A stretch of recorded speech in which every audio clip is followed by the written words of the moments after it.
37 آیت نمبر.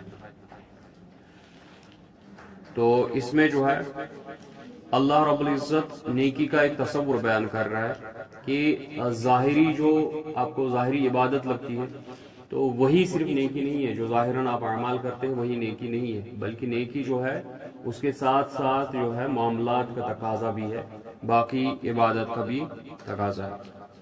رب العزت بیان کرتا ہے لَيْسَ الْبِرَّ أَن تُوَلُّوا وُجُوهَكُمْ قِبْلَ الْمَشْرِقِ وَالْمَغْرِبِ وَلَكِنَّ الْبِرَّ مَنْ آمَنَ بِاللَّهِ. نیکی صرف یہی نہیں ہے کہ تم اپنا رخ مشرق کی طرف کر لو یا مغرب کی طرف کر لو. تو یہاں یہ مراد نہیں ہے کہ اللہ کو کوئی فرق نہیں پڑتا آپ جس بھی ڈائریکشن میں اپنا منہ کریں گے، کیونکہ اس کے لگ بھگ اسی کے حساب سے ایک حدیث ملتی ہے رسول اللہ صلی اللہ علیہ وسلم کی کہ طاقتور شخص وہ نہیں ہے، طاقتور شخص وہ نہیں ہے جو کسی کو پچھاڑ دے، بلکہ طاقتور شخص تو وہ ہے جو اپنے غصے پہ قابو پا لے. تو اس کا کیا مطلب ہو کہ جو صحت مند ہے پھر ہم اس کو طاقتور نہیں کہیں گے؟ یعنی جسمانی طور تو وہ طاقتور ہے، لیکن اصلی روحانی قوت کس کے اندر ہوتی ہے؟ جس کے اندر برداشت ہو، جس کے اندر صبر ہو. وہی معاملہ ہو گیا کہ ظاہری جو آپ کو عبادت لگتی ہے وہ تو عبادت ہے، لیکن اصلی اس کی روح جو ہے وہ کیا ہے؟ اطاعت اللہ. جیسے ہم نے پچھلے رکوع میں پڑھا، جو پیچھے ہم نے رکوع پڑھے کہ جو تحویل قبلہ کا مسئلہ تھا، رب نے کیا بیان کیا؟ تحویل قبلہ کیوں ہوا؟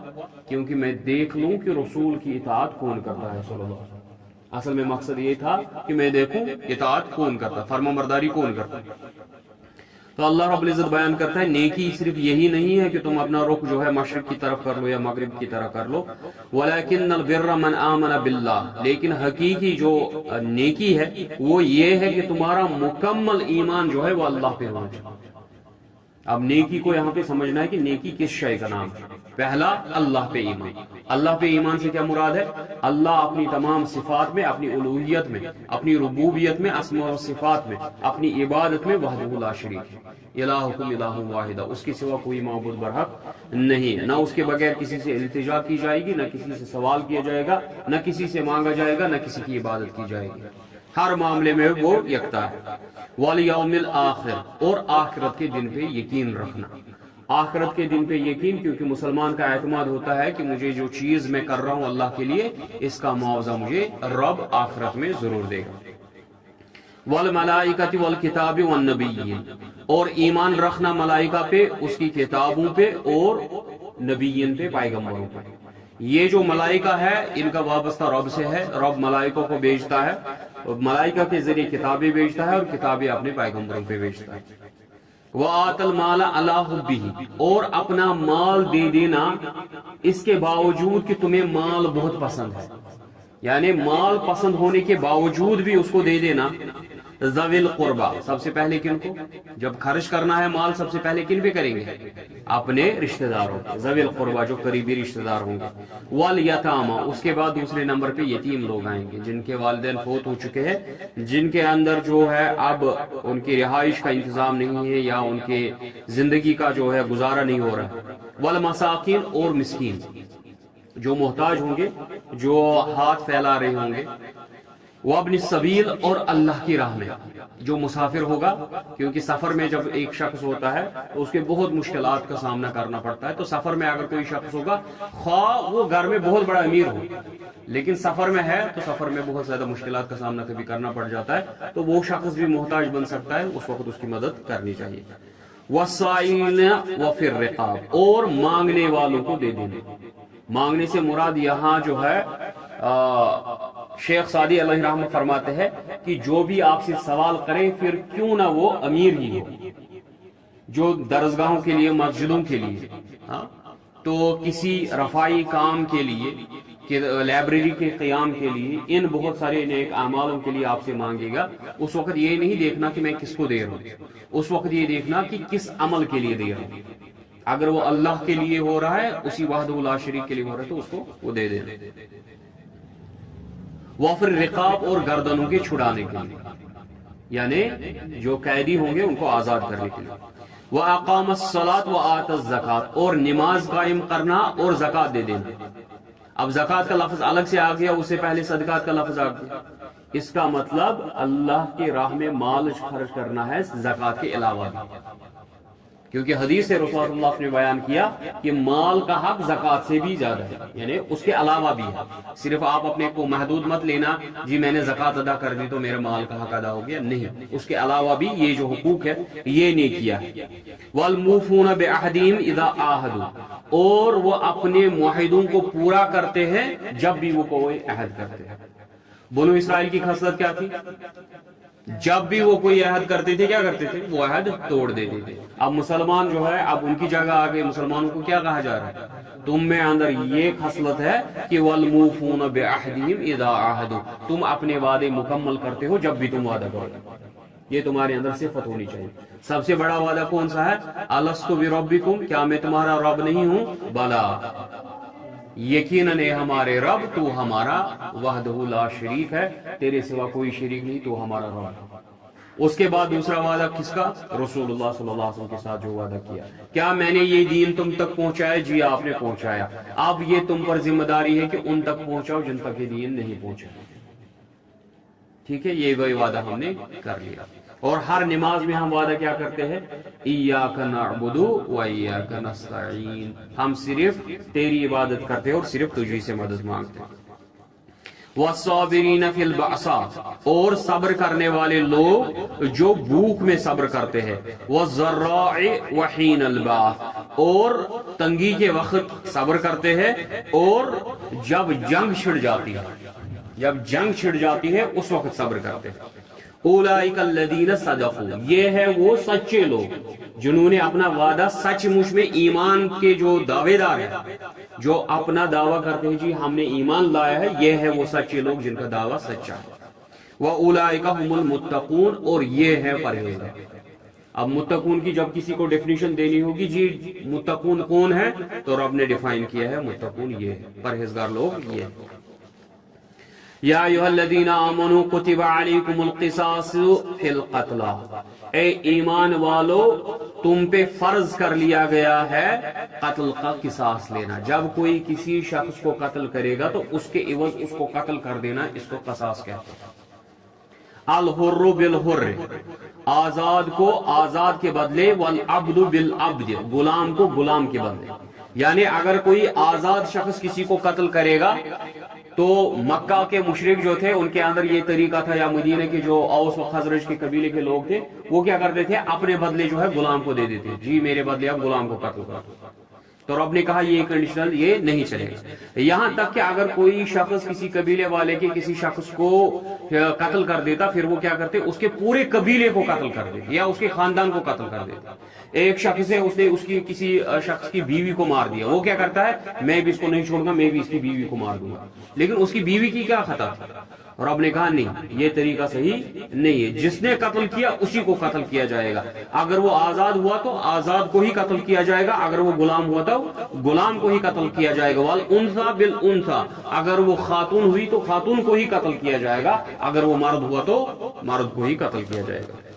فمن عفی لہ من اخیہ، اب اگر کوئی اپنے بھائی کو معاف کر دے، بھائی سے مراد یہاں جو قاتل ہے، اس کا حق کس کو دیا گیا؟ وارثین کو دیا گیا. جو لواحقین ہے جن کے خاندان کا فرد قتل ہوا ہے تو ان کو یہ حق ہے، اختیار ہے، وہ معاف کر سکتے ہیں، قصاص لے سکتے ہیں، یعنی اس کے بدلے فدیہ لے سکتے ہیں. ٹھیک ہے، جو رواج میں ہوگا تو فدیہ اس کے بدلے عوض کچھ پیسہ لے سکتے ہیں. جی آپ ہمیں اتنا پیسہ دے دو تو کوئی بات نہیں. جیسے رواج میں اس ٹائم بھی ہوتا ہے، کوئی کسی کے اوپر گاڑی چڑھا دیتا ہے، ٹھیک ہے، ایکسیڈنٹ ہو جاتا ہے کسی شخص کا، پھر وہ کیا کرتے ہیں؟ جی ہم آپ کو 2 لاکھ روپے دے دیں گے، کیس نپٹا دو. یہ قصاص ہو گیا نا. تو 2 لاکھ روپے، 1.5 لاکھ روپے، 1 لاکھ روپے، 5 لاکھ روپے لے لیتے ہیں اور کیس کو رفع دفع کر دیتے ہیں. ٹھیک ہے، یہ قصاص ہو گیا، تو یہ کوئی گناہ نہیں ہے. فمن عفی لہ من اخیہ، پس جو اپنے بھائی کو معاف کر دے، شیئن کسی چیز میں، فاتباع بالمعروف، تو اس کو اب جو ہے معروف کے طریقے پہ چلنا چاہیے. بڑے بڑے دعوے نہیں، 1 کروڑ دے دو تب جا کے معاف کریں گے، ٹھیک ہے، بلکہ جو عرف ہوگا، جو اس کا حیثیت ہوگی، اسی حساب سے اس سے لینا. وَأَدَاءٌ إِلَيْهِ بِإِحْسَانٍ، اور اس کا بھی یہ مزاج ہونا چاہیے کہ وہ بھی ادا کر دے اس کو بہت ہی احسن طریقے سے، وہ بھی پھر اس میں جو ہے ٹال مٹال نہ کرے. ذالک تخفیف من ربکم ورحمہ، یہ اللہ کی طرف سے تم پہ رخصت ہے، یعنی تمہارے لیے آسانی ہے، اور یہ اللہ کی رحمت ہے کہ اس نے تمہیں جو ہے اس میں یہ تخفیف، یہ آسانی بھیج دی کہ آپ فدیہ لے سکتے ہیں۔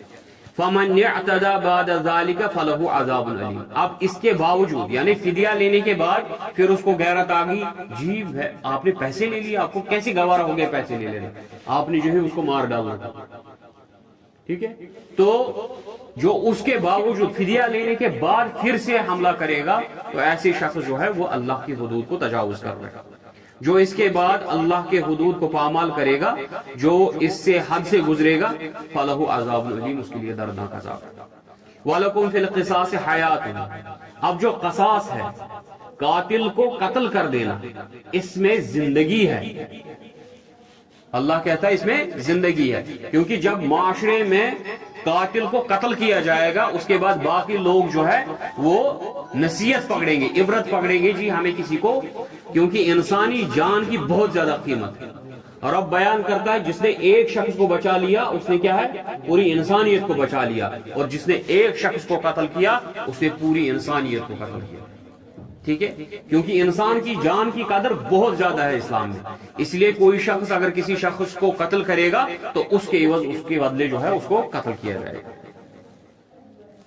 یا اولی الالباب، اے عقل والو، اگر تمہیں عقل ہوگی تو اس قصاص لینے میں جو ہے تمہارے لیے زندگی ہے، لعلکم تتقون، تاکہ تم اس سے پرہیزگار بنو گے، یعنی ایک دوسرے کے بھی پھر قتل نہیں کرو۔ کتب علیکم اذا حضر احدکم الموت، تم پہ یہ فرض عائد کر دیا گیا ہے جب تم میں سے کسی کو موت قریب آ پہنچے، ان ترک خیرا، اور اس کے پاس جو ہے بہت ساری وراثت ہو، للوصیہ، اس پہ فرض ہے کہ وہ وصیت کرے، للوالدین والاقربین بالمعروف، کس کے لیے، اپنے والدین کے لیے، رشتہ داروں کے لیے، جو معروف طریقہ ہوگا اس کے مطابق، حقا علی المتقین، یہ پرہیزگاروں پہ لازم ہے۔ اس کے متعلق حضرت عبداللہ ابن عمر رضی اللہ عنہ بیان کرتے ہیں کہ یہ روایت منسوخ ہے، حضرت عبداللہ ابن عباس رضی اللہ عنہ بیان کرتے ہیں کہ یہ آیت جو ہے یہ منسوخ نہیں ہے، لیکن وراثت، جو وارث ہے، وارثوں کو اب وصیت نہیں ہوگی، وصیت اب بھی ہوگی، 1/3 کی ہوگی، جو آپ کے پاس پوری وراثت ہے اس کے 3 حصے ہوں گے، اور تیسرے حصے کا جو ہے میکسیمم، کیونکہ رسول اللہ صلی اللہ علیہ وسلم نے کہا کہ یہ بھی زیادہ ہے، یعنی اس سے کم کی وصیت ہوگی۔ وصیت آپ کر سکتے ہیں، لا وصیت للوارث، وارث کے لیے وصیت نہیں ہوگی، ٹھیک ہے، وارث کے لیے وصیت نہیں ہے، وصیت کس کے لیے ہے، جو وارث نہیں ہے۔ اس میں جو ہے بہت ہی عمدہ کلام کیا اس نے کہ اب جو معاملات کبھی ایسا ہو جاتا ہے اللہ نے پہلے ہی اس کا فیصلہ کر دیا کہ ایک فتنہ ٹل گیا، کون سا فتنہ، شریعت کے مطابق اگر نانا زندہ ہے یا دادا زندہ ہے اور والد فوت ہو گیا یا والدہ فوت ہو گیا، اس کے بعد جو نواسے ہیں یا پوتے ہیں وہ وراثت سے بے دخل ہو جاتے ہیں، ان کو وراثت نہیں ملے گی، کیونکہ جو ان کو وراثت کی جو لنک تھی نا وہ ختم ہو گئی، پہلے باپ، اس کے بعد اس کا بیٹا، پھر اس کا بچہ، ٹھیک ہے، اگر ان کی بیچ کی لنک کٹ گئی، اب دادا رہا اور نیچے پوتا رہا یا نواسا رہا، ان کو وراثت نہیں ملے گی، یہ شریعت کا اصول ہے، ٹھیک ہے، یہ طریقہ ہے شریعت۔ اب اس کا طریقہ کیا ہے، اب اس کو سولوشن کیسے کریں، ٹھیک ہے، اب کیونکہ ان کا جو ہے اب وہ بھی اسی خاندان سے تعلق رکھتے ہیں، ان پہ اب رفاقت کیسے کی جائے، تو کہا اس کے لیے وصیت ہے، ٹھیک ہے، 1/3 کی وصیت ہوگی، ادروائز وہ وارث نہیں ہے۔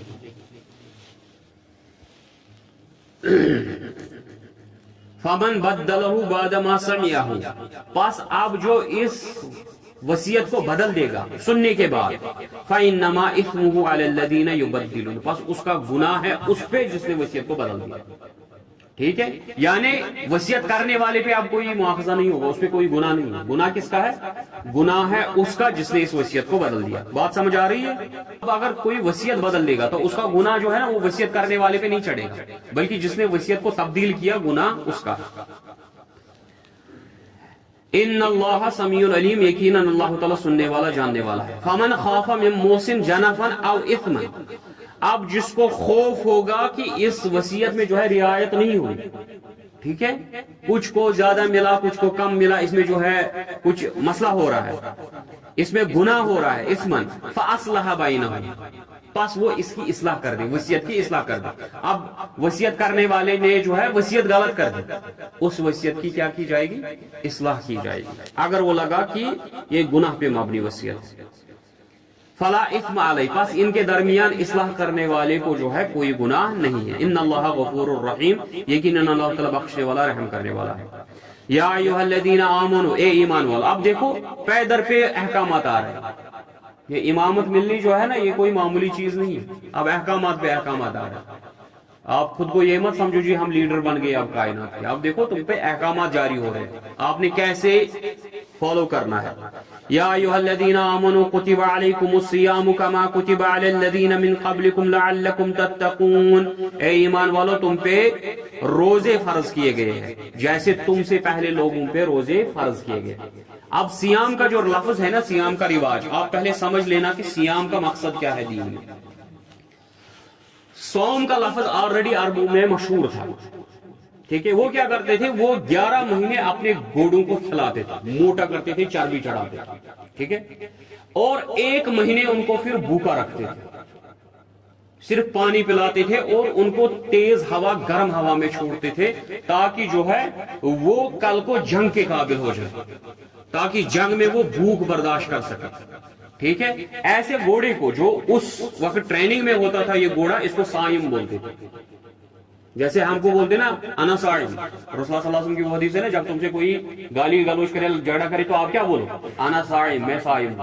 تو صائم کس کو بولتے تھے عرب والے لوگ؟ اس گھوڑے کو بولتے تھے جو تربیت میں ہو رہا تھا, جس کو بھوکا رکھا جاتا تھا. کس کے لیے ٹریننگ ہو رہی تھی؟ تم نے جنگ کرنی, ٹھیک ہے. اب ہمارے روزوں کا مقصد کیا ہے؟ ہمارے روزوں کا مقصد ہے ٹریننگ کرنا, ٹھیک ہے. ہمیں بھی ٹرین کیا جاتا ہے. آپ دیکھ لو, ایک بندہ ہے, اس نے پولیس فورس جوائن کر لیا, آرمی جوائن کر لی, ٹھیک ہے, سمجھ لینا اس بات. اس نے پولیس فورس جوائن کر لیا یا آرمی جوائن کر لی, ٹھیک ہے. اس کی 6 مہینے کی ٹریننگ ہوتی ہے. اس کو بھیج دیا جاتا ہے اکیڈمی میں, آپ نے گن چلانا سیکھنا ہے, ٹھیک ہے. آپ نے جو ہے تاروں کے نیچے سے گزرنا ہے, پول پہ چڑھنا ہے, رسیوں پہ چڑھنا ہے, سیڑھیوں پہ چڑھنا ہے, بڑی بڑی دیواروں سے کودنا ہے. آپ نے یہ پوری ٹریننگ کرنی. یہ ٹریننگ کیوں دی جاتی ہے وہ ایک فوجی کو؟ کس مقصد کے لیے اس کو یہ ٹریننگ دی جاتی ہے؟ کہ کل کو جب آپ کا دشمن کے ساتھ سامنا ہوگا, اس وقت آپ کو یہ ٹریننگ مدد آئے گی, ٹھیک ہے. اب ایک بندہ ہے, اس نے 6 مہینے پولیس میں جا کے یا آرمی میں جا کے اس نے 6 مہینے ٹریننگ کری, ٹھیک ہے. اس کے بعد ایک جگہ مدبیڑ ہوگی, جنگ ہوگی دشمن کے ساتھ, ٹھیک ہے. اب جو بندہ ہے, اس کو گن کو کاک کرنا بھی نہیں آتا, اس کو گن چلانا بھی نہیں آتا. ہم کیا بولیں گے؟ اس کی ٹریننگ جو ہے وہ کیا ہوگی؟ وہ فیل ہوگی, وہ فیل ہوگی. یہ ناکارہ فوجی ہے, ٹھیک ہے. اب سیم یہی ٹریننگ ہوتی ہے ہر سال 1 مہینے کے لیے مسلمانوں کی. کیا ٹریننگ ہوتی ہے؟ ہمیں صبح سے شام تک حلال چیزوں سے روکا جاتا ہے. کیوں؟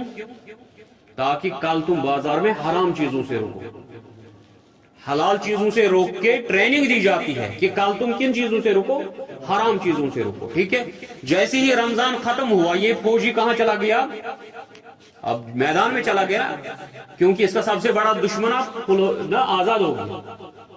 ہاں, شیطان کی اتباع مت کرو, انہو من عدو مبین, وہ تمہارا کھلا دشمن ہے, سب سے بڑا دشمن ہے. اور اس کے متعلق کیا ہے؟ رمضان کی پہلی تاریخ کو دشمن کیا کیا جاتا ہے؟ قید کر دیا جاتا ہے. تو اس کا مطلب اس مہینے جو ہے آپ کے دشمن کا حملہ نہیں ہوگا. آپ جو ہے تربیت کرو, یہ ٹریننگ کورس چلتا ہے. 1 مہینہ ختم ہو گیا, 1 مہینے کے بعد دشمن آزاد, ٹھیک ہے. عید کی صبح دشمن آزاد ہو جاتا, ٹھیک ہے. آپ دشمن جو ہے تابڑ توڑ حملے کرنا شروع کر دیتا, ٹھیک ہے. کل تک جو 5 صفے مسجد میں تھے, ٹھیک ہے, پہلی عید کو 4, دوسری عید کو 3, تیسری عید کو 2, اور اس کے بعد وہی 4-5 نفر آدمی ہوتے. مسئلہ کیا ہو رہا ہے؟ لوگوں کی ٹریننگ فیل ہو رہی ہے. یہ فوجی ناکام ہو رہا ہے, یہ فوجی ناکارہ ہو رہا ہے. اس کی ٹریننگ میں خلل ہے, کسی جگہ بگاڑ ہو رہا ہے, آپ کی ٹریننگ کامیاب نہیں ہو رہی. بس یہ سمجھ لو, یہ نسخہ ہے. آپ نے اس سے پہچاننا ہے کہ میرا روزہ قبول ہوا کہ نہیں ہوا. جی میں روزہ رکھ رہا ہوں, کیسے پتا چلے گا قبول ہوا کہ نہیں ہوا؟ بس یہ ہے نسخہ, یہ ٹیسٹ ہے. اگر رمضان کے بعد آپ کی کیفیت وہی ہے جو رمضان میں تھی, آپ کا روزہ قبول ہے. اگر آپ کی کیفیت ختم ہو گئی ہے تو سمجھ لو آپ کا روزہ, آپ کی ٹریننگ فیل ہو گئی. ایز سمپل ایز دیٹ, ٹھیک ہے. اب جو ہے روزوں کے متعلق تدریجاً آ گیا. پہلے رسول اللہ صلی اللہ علیہ وسلم جب مدینے چلے گئے تو وہاں پہ ان کو ایام تشریق میں روزے رکھنے فرض تھے. ٹھیک ہے، 13ویں 14ویں اور 15ویں، ہر مہینے 13ویں 14ویں اور 15ویں تاریخ کو روزہ رکھنا. یہ پہلے 2 سال کا واقعہ ہے. پہلے 2 سال ان کو یہی روزے رکھنے، صرف 13، 14 اور 15. اس میں بھی ان کو گنجائش تھی. ایام معدودات سے مطلب ہوتا ہے، عربی میں جب معدود کا لفظ استعمال کیا جاتا ہے اس سے مراد ہوتا ہے 3 سے 10 تک کی گنتی، 3 سے 10 تک. ٹھیک ہے، تو اسی لیے ایام معدودات کہا گیا. یہ گنتی کے چند دن ہیں. اب اس میں بھی یہ گنجائش رکھ دی گئی کہ جو رکھے رکھ لے، 13، 14، 15 کے روزے جس کو چاہیے رکھ لے. ٹھیک ہے، اگر آپ کی جو ہے گنجائش نہیں رکھ سکتے ہو تو فدیہ دے دو، پیسہ دے دو. اس کے بدلے جو ہے آپ نے مسکینوں کو کھانا کھلانا ہے. تو یہ پہلی اور دوسری آیت اسی کے متعلق ہے. یا ایھا الذین آمنوا کتب علیکم الصیام کما کتب علی الذین من قبلکم لعلکم تتقون. ایمان والو تم پہ روزے فرض کیے گئے جیسے تم سے پہلے لوگوں پہ فرض کیے گئے تاکہ تم پرہیزگار بنو. روزوں سے پرہیزگار کیسے بنتے ہیں؟ کیونکہ آپ پہلے حلال سے بچتے ہیں، اس سے ٹریننگ ملتی ہے کہ آپ حرام سے بچیں گے، آپ پرہیزگار بنیں گے. ایام معدودات، یہ گنتی کے 3 دن ہیں. فمن کان منکم مریضا او علی سفر فعدۃ من ایام اخر وعلى الذين يطيقونه فدية طعام مسكين فمن تطوع خيرا فهو خير له وان تصوموا خير لكم ان كنتم تعلمون. پس جو تم میں سے بیمار ہوگا یا سفر پہ جا رہا ہے تو اس کو چاہیے یہ دن بعد میں رکھے. ٹھیک ہے، وعلى الذين يطيقونه فدية طعام مسكين. اب جو چاہتا ہے کہ میں فدیہ دوں اس کے عوض تو اس کو چاہیے کہ وہ فدیہ دے. تو یہ گنجائش رکھ دی گئی، روزہ رکھ لو یا مت رکھ لو کوئی بات نہیں ہے. فمن تطوع خیرا فهو خیر اللہ، لیکن جو اچھائی کرنا چاہے یعنی روزہ ہی رکھے وہ اس کے لیے بہتر ہے. وان تصوموا خیر لکم، اگر تم روزہ رکھو گے تو وہ بہتر ہے. ان کنتم تعلمون، اگر تم جانتے ہو. اب اس کے بعد رمضان کے روزوں کے متعلق یہ آگے تیسرا پہلو روزوں کا. ٹھیک ہے، ابن کثیر میں ہے، عبداللہ ابن عباس رضی اللہ عنہ بیان کرتے نہیں، حضرت معاذ ابن جبل رضی اللہ عنہ نے روایت کرتے. ہاں، حضرت معاذ رضی اللہ عنہ کی روایت ہے کہ رمضان کے روزوں کے متعلق جو ہے 3 ادوار آئے، 3 سٹیجز میں روزے ہوئے. پہلے سٹیج میں 3 دن کے روزے تھے. دوسرا سٹیج یہ تھا کہ رکھو، ٹھیک نہیں رکھو تو تب بھی چلے گا، فدیہ دے دو. اور تیسرا سٹیج آیا رمضان کے روزے رکھنی ضروری، جس کے چھوٹ جائے وہ بعد میں رکھے. اب دیکھو خواتین کو نماز معاف ہے ایام ماہوری میں، مہینے کی جو ان کو پرابلم ہوتی ہے تو ان میں ان کو نماز معاف ہے لیکن روزے معاف نہیں. ٹھیک ہے، اس نے وہ روزے کب رکھنے ہیں؟ جب وہ ٹھیک ہو جائے گی تو بعد میں رکھے گی. ٹھیک ہے، شہر رمضان الذي انزل فيه القرآن هدى للناس وبينات من الهدى والفرقان. رمضان کا مہینہ تو وہ بابرکت مہینہ ہے جس میں قرآن نازل کیا گیا، جو قرآن ہدایت ہے لوگوں کے لیے اور اس میں واضح نشانی ہے اور ہدایت ہے اور فرقان ہے، یہ حق اور باطل کے درمیان پہچان کرواتا ہے.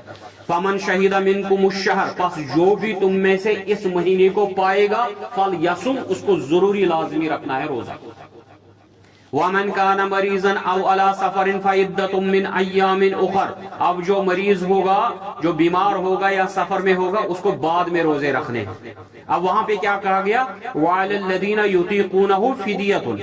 اب جو چاہے کہ وہ فدیہ دے دے اس کے لیے وہ چلے گا، لیکن یہاں وہ کنڈیشن اب نہیں ہے. رمضان کے روزے میں اب وہ کنڈیشن نہیں ہے، الا کوئی اس مرض میں مبتلا ہو جائے جس سے اس کو ٹھیک ہونا اب ممکن نہیں ہے. ٹھیک ہے، اس کے لیے فدیہ مفکرین جو ہے مفتی حضرات ہیں جو فقہ کے عالم ہیں وہ اس کی اجازت دے دیتے ہیں. یرید اللہ بکم اليسر ولا یرید بکم العسر، اللہ تعالیٰ تم سے آسانی چاہتا ہے، تمہارے اوپر سختی نہیں چاہتا. وَلِتُكْمِلُوا الْعِدَّةَ وَلِتُكَبِّرُوا اللَّهَ عَلَى مَا هَدَاكُمْ، اس لیے تم گنتی کے جو یہ 30 دن ہے یا 29 دن ہے ان کو مکمل کرو اور اللہ کی تکبیر بلند کرو، اللہ کا ذکر کرو، اللہ کی یاد کرو کہ اس نے تمہیں توفیق دی ماہ رمضان کے روزے رکھنے کی. وَلَعَلَّكُمْ تَشْكُرُونَ، تاکہ تم اس کے شکر گزار بندے بنو. وَإِذَا سَأَلَكَ عِبَادِي عَنِّي فَإِنِّي قَرِيبٌ، اس کے متعلق روایت ہے کہ کسی نے رسول اللہ صلی اللہ علیہ وسلم سے پوچھا، اے رسول اللہ صلی اللہ علیہ وسلم ہمیں بتائیے کہ اللہ ہمارے قریب ہے تو ہم اس سے آہستہ مانگ لیں گے، کیا وہ ہم سے دور ہے پھر ہم زور زور سے چیخ چیخ کے ملائیں گے؟ تو اس کے جواب میں رب نے کہا وَإِذَا سَأَلَكَ عِبَادِي، جب میرے بندے تجھ سے پوچھے انی میرے متعلق فَإِنِّي قریب، ان کو بتاؤ میں تو بہت نزدیک ہوں، اجیب دعوت الداع، جب مانگنے والے کی دعوت کو میں قبول کرتا ہوں، اس کی میں اجابت کرتا ہوں، اذا دعانی، جب بھی وہ مجھ سے مانگتا ہے، لیکن اس کے لیے کنڈیشن ہے. کیا کنڈیشن ہے؟ فَلْيَسْتَجِيبُوا لِي، اس کو جو ہے میری فرما برداری کرنی ہے، جو میں حکم کروں گا اس کی اطاعت کرنی ہے، وَيُؤْمِنُوا بِي، اور مجھ پر ایمان رکھنا ہے، لَعَلَّهُمْ يَرْشُدُونَ، تاکہ میں ان کو جو ہے ہدایت دوں اور ان کے جو دعا ہے وہ قبول کروں. وَإِلَى لَكُمْ لَيْلَةَ الصِّيَامِ رَفَثُ إِلَى نِسَائِكُمْ، اس کا مطلب ابن کثیر علیہ رحمہ بیان کرتے ہیں کہ پہلے جو روزے رکھے جاتے تھے اس میں یہ مسئلہ تھا کہ مغرب سے عشاء تک کا وقت تھا کھانے پینے کا اور اپنی بیوی سے نزدیک ہونے کا، صرف مغرب سے عشاء تک. اس دوران اگر کسی کو نیند آ گئی پھر کھانا نہیں کھا سکتا تھا، کچھ نہیں کر سکتا تھا، صرف یہ ٹائم تھا. عشاء کے بعد روزہ شروع، اگلی روز مغرب تک، مغرب سے عشاء تک کا ٹائم تھا کھانے پینے کے لیے. ٹھیک ہے. اس میں ایک صحابی تھا حضرت سمرہ رضی اللہ عنہ، جو انصاری صحابی ہے. تو وہ کیا تھے، وہ دن بھر کھیتی باڑی کرتے تھے. اب جب کھیتی باڑی کر کے شام کو آئے، مغرب کے وقت آئے، تو بیوی سے پوچھا کھانے کے لیے کچھ ہے، افطاری کے لیے کچھ ہے؟ تو اس نے کہا جی. اب نیند کے بعد کیا حکم تھا کہ اب آپ کچھ نہیں کھا سکتے، نیند آ گئی اب آپ کچھ نہیں کھا سکتے، پھر چاہے عشاء کا وقت بھی ابھی ہونا باقی ہو، لیکن نیند آ گئی آپ نہیں کھا سکتے. ٹھیک ہے. اب جو ہے مسئلہ یہ ہو گیا کہ اگلے دن جب یہ محنت کے لیے نکلا تو اس کو غشی آ گئی، یہ بے ہوش ہو کے گر گیا. مسئلہ پہنچا رسول اللہ صلی اللہ علیہ وسلم کے پاس، تو اس کے بعد جو ہے یہ آیت نازل ہوئی اُحِلَّ لَكُمْ لَيْلَةُ الصِّيَامِ رَفَثُ إِلَى نِسَائِكُمْ. اب پوری کی پوری رات جو ہے رمضان کی، سیام کی پوری رات تم پہ حلال کر دی گئی ہے اپنی عورتوں کے پاس جانے کے لیے. هُنَّ لِبَاسٌ لَكُمْ وَأَنْتُمْ لِبَاسٌ لَهُنَّ، عورتیں جو ہے وہ اپنے خاوند کا لباس ہے اور خاوند جو ہے وہ اپنی عورت کا لباس ہے. لباس کیا کام کرتا ہے؟ ہم جب جسم پہ لباس لگاتے ہیں اس کا مقصد کیا ہوتا ہے؟ پردہ کرنا اور زینت بخشنا اور گرمی اور سردی سے بچانا. ٹھیک ہے. تو خاوند اپنی بیوی کے لیے یہی شے کرتا ہے. ایک اس کو زینت بخشتا ہے، اس کو برائیوں سے بچاتا ہے، اس کو خیانت سے بچاتا ہے، اس کو بے روی اور گناہوں سے، فحاشی سے بچاتا ہے، اور جو ہے اس کو مزین کرتا ہے. شادی سے کیا ہوتا ہے؟ ایک شخص وہ مزین ہو جاتا ہے، خوشگوار ہو جاتا ہے، اور کیا کرتا ہے؟ اور اس کا پردہ کرتا ہے، اس کا پردہ کرتا ہے. یہ ہو گیا بیوی اور شوہر کے درمیان تعلق. علم اللہ انکم کنتم تختانون انفسکم، اللہ کو خبر ہے کہ اس سے پہلے جو تھے تم اس میں بہت پریشان ہوتے تھے، خطا ہو جاتی تھی تم سے، مسٹیک ہو جاتی تھی. یہ حضرت عمر ابن الخطاب رضی اللہ عنہ کے متعلق ہے کہ انہوں نے عشاء کے بعد اپنی بیوی سے جو ہے ہم بستری کی تھی اور اس کے بعد رسول اللہ صلی اللہ علیہ وسلم کے پاس آ گئے، یا رسول اللہ صلی اللہ علیہ وسلم مجھ سے غلطی ہوگی، مجھ سے خطا ہوگی. تو رسول اللہ صلی اللہ علیہ وسلم نے جیسے ہی ڈانٹنا شروع کیا تو رب نے یہ آیت بھیجی. ٹھیک ہے. کہ جو ہے اس سے پہلے رب کو پتا ہے کہ تم سے خطائیں ہو جاتی تھی، فتاب علیکم، اس نے جو ہے ان سب خطاؤں پہ تم نے توبہ قبول کر لی، وعفا عنکم، اور تم سے درگزر کر لی. فالآن باشروہن، پس اب جو ہے تم اپنی بیویوں کے نزدیک جاؤ، وابتغوا ما کتب اللہ لکم، اور اس چیز کی تلاش کرو جو تمہارے رب نے مقدر میں لکھ دی ہے، یعنی اولاد کی تلاش کرو. وَقُلُوا وَاشْرَبُوا، اور سکون کی تلاش کرو. وَقُلُوا وَاشْرَبُوا حَتَّى يَتَبَيَّنَ لَكُمُ الْخَيْطُ الْأَبْيَضُ مِنَ الْخَيْطِ الْأَسْوَدِ مِنَ الْفَجْرِ، اور تب تک کھاؤ پیو جب تک کہ سفید داغا جو ہے کالے داغے سے فجر تک جدا نہ ہو جائے. اب ایک صحابی کے متعلق روایت آتی ہے جی اس نے تکیے کے نیچے جو ہے سفید داغا اور کالا داغا رکھ دیا اور اس کے بعد کھانا شروع کر دیا، میں دیکھوں گا یہ کب الگ ہو جائے گی. تو رسول اللہ صلی اللہ علیہ وسلم نے اس پہ مسکراہٹ ڈالی، تبسم فرمایا اور کہا اس سے مراد جو ہے نہ، اس نے تو صحابہ کے متعلق کہا اس نے تو جو ہے زمین اور آسمانوں کا جو فجر ہے اور یہ ہے جسے کہتے ہیں غروب آفتاب، اس نے اپنے تکیے کے نیچے ڈال دیا. اس نے طلوع آفتاب اور غروب آفتاب کو کہاں رکھ دیا؟ اتنا بڑا تکیہ ہے اس کا کہ اس نے طلوع آفتاب اور غروب آفتاب کو اپنے تکیے کے نیچے لگ دیا. تو اس سے مراد غروب آفتاب اور طلوع آفتاب ہے. تو اس کی تشریح رسول اللہ صلی اللہ علیہ وسلم کی. ٹھیک ہے. تو کالے داغے سے مراد رات کا وقت ہے جب وہ ظاہر ہو جائے، یعنی پاؤ پھٹنے لگے جس کو بولتے ہیں، سرخی آنے لگے، اور اس کے بعد مغرب کا وقت جیسے ہی پھر جو ہے شام ڈلنے آفتاب غروب ہو جاتا ہے.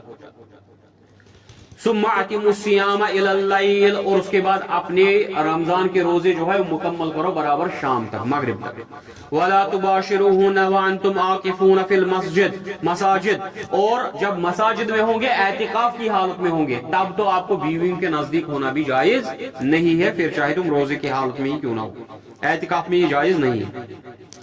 تلک حدود اللہ فلا تقربوها، یہ اللہ کی حدیں ہیں، مقرر کی ہوئی حدیں ہیں، ان کے قریب بھی مت بڑھو۔ کذالک یبین اللہ آیاتہ للناس لعلہم یتقون، اللہ تعالیٰ اپنی نشانیوں کو واضح بیان کرتا ہے لوگوں کے لیے تاکہ وہ پرہیزگار بنے۔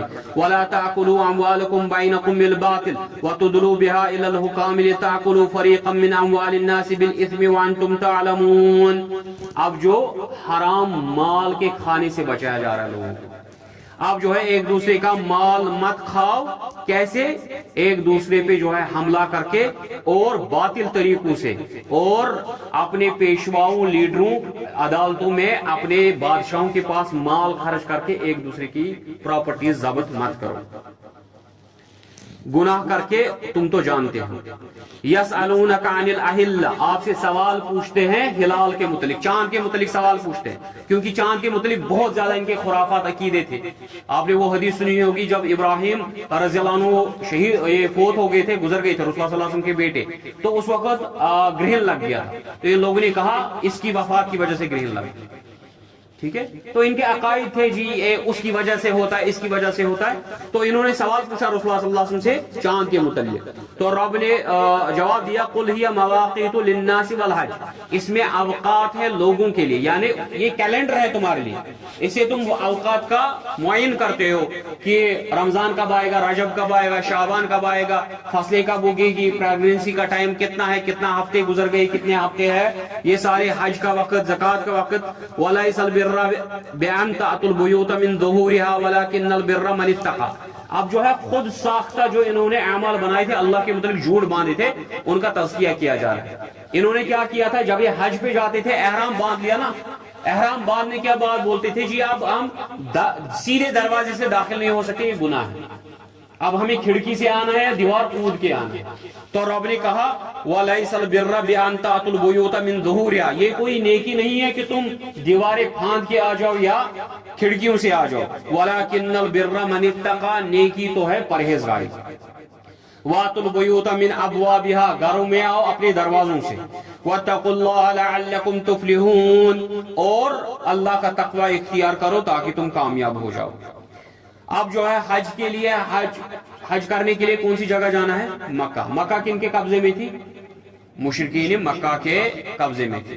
اب ان کو پاک و صاف کرنے کے لیے آ رہی ہیں آیات کہ حج کے لیے جو ہے، کیونکہ اب رمضان کے روزے آ گئے، زکوٰۃ کا حکم آ گیا، نماز کا حکم آ گیا، اب کون سا حکم رہ گیا؟ کلمہ تو پہلے ہی تھا نا، کلمہ تو پہلے تھا، توحید پہلے تھی، اس کے بعد نماز، زکوٰۃ کا حکم بھی آ گیا، اور ٹھیک ہے رمضان کے روزوں کا حکم بھی آ گیا، اب کون سا حکم رہ گیا تھا؟ حج۔ اب حج کرنی ہے، حج کیسے کریں گے؟ وہ تو مشرکین کے تحت ہے، اب اس پہ جو ہے اب پہلے جنگ کرنی ہے، اس کو پاک کرنا ہے۔ تو رب کہتا ہے وَقَاتِلُوا فِي سَبِيلِ اللَّهِ الَّذِينَ يُقَاتِلُونَكُمْ وَلَا تَعْتَدُوا، اور لڑو ان سے جو تمہارے ساتھ لڑتے ہیں، اور جو ہے یہ اللہ کی حدیں جو ہے، حد سے تجاوز مت کرو۔